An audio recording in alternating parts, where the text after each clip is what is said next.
Si tu te dis un Ironman 70.3, c'est pas pour moi. J'ai pas le temps de m'entraîner. Eh bien, détrompe-toi.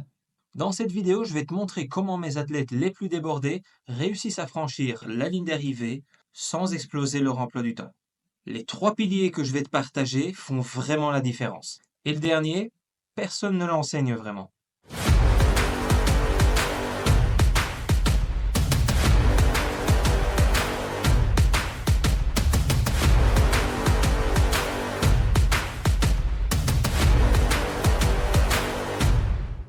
Salut, moi c'est Jonathan, je suis coach en triathlon spécialisé en longue distance et j'aide des personnes telles que toi à optimiser leur préparation à l'Ironman 70.3 tout en kiffant leur entraînement. Et si tu es ici, c'est que tu cherches à faire les choses sérieusement sans te cramer. Alors on va attaquer directement avec le premier pilier. Si je devais résumer ce qu'est, à mon sens, la préparation à l'Ironman 70.3, ce serait ceci. C'est partir d'un point A qui est ton niveau actuel, pour arriver à un point B, qui est la performance que tu souhaites obtenir sur ta course. Et entre les deux, il y a tout un chemin à parcourir, tout un itinéraire à définir. Ça, c'est ton plan d'entraînement. Et c'est vraiment ça que j'appelle le savoir quoi faire.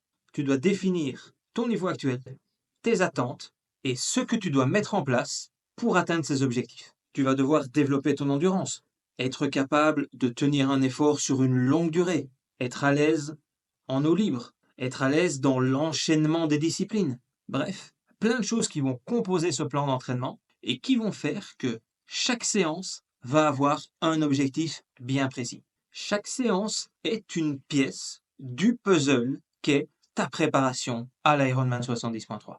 Donc si tu veux progresser et obtenir le résultat pour lequel tu vas t'entraîner, aucune séance ne peut être faite au hasard. Parce que partir à l'aveugle, pour moi, ça veut dire faire n'importe quoi. Et ça n'est pas ça qui va t'aider à atteindre tes objectifs.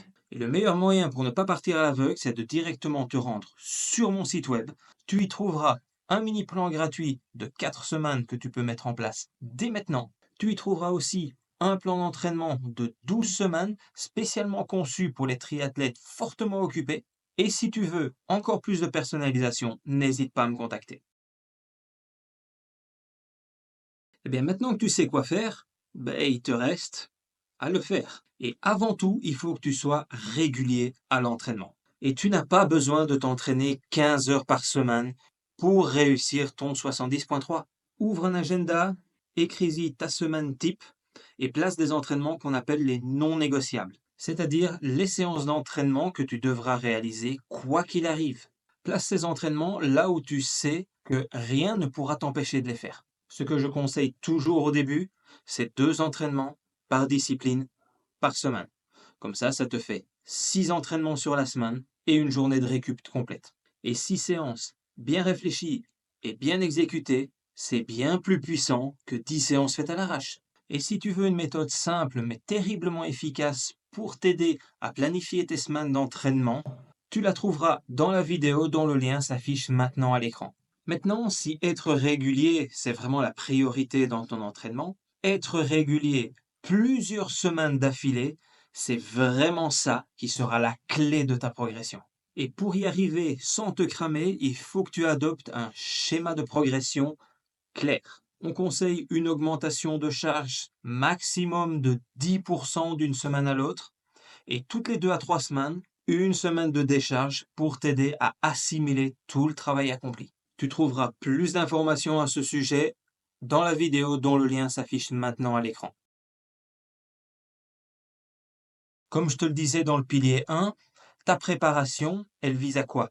Elle vise à t'emmener d'un point A, qui est ton niveau actuel, à un point B, qui est l'objectif que tu t'es fixé sur ton 70.3. Mais ce qui va vraiment créer une énorme différence, c'est ton niveau d'implication dans ton entraînement. Pour te donner un exemple, celui qui veut être champion du monde de 70.3 ne pourra pas se permettre la même implication que quelqu'un qui veut passer la ligne d'arrivée avec le sourire. Mais on est bien d'accord que si tu regardes cette vidéo, tu ne cherches pas à être champion du monde. En tout cas, pas tout de suite. Mais si ton implication à l'entraînement est directement dépendante de la difficulté de ton objectif, elle est aussi directement dépendante de l'importance que cet objectif a pour toi. Donc ce qu'il faut définir ici, c'est le niveau d'importance que ce 70.3 a pour toi. Et à partir de là, déterminer quelle priorité tu donnes à tes entraînements par rapport à tes autres obligations de la vie quotidienne. À partir de maintenant, tu ne pars plus t'entraîner à l'aveugle. Chaque séance a un objectif. Tu es régulier à l'entraînement et tu fais ce qu'il faut pour être régulier des semaines durant. Et comme franchir la ligne d'arrivée de ton 70.3 est très important pour toi, eh bien tu articules toute ta vie quotidienne autour de cet objectif. Si cette vidéo t'a aidé, laisse-moi un like et partage-la si tu penses qu'elle peut aider quelqu'un d'autre. Abonne-toi à la chaîne et active la cloche pour recevoir chaque semaine tous mes conseils sur la préparation à l'Ironman 70.3. D'ici à ma prochaine vidéo, je te souhaite un max de plaisir dans tes entraînements. Ciao ciao!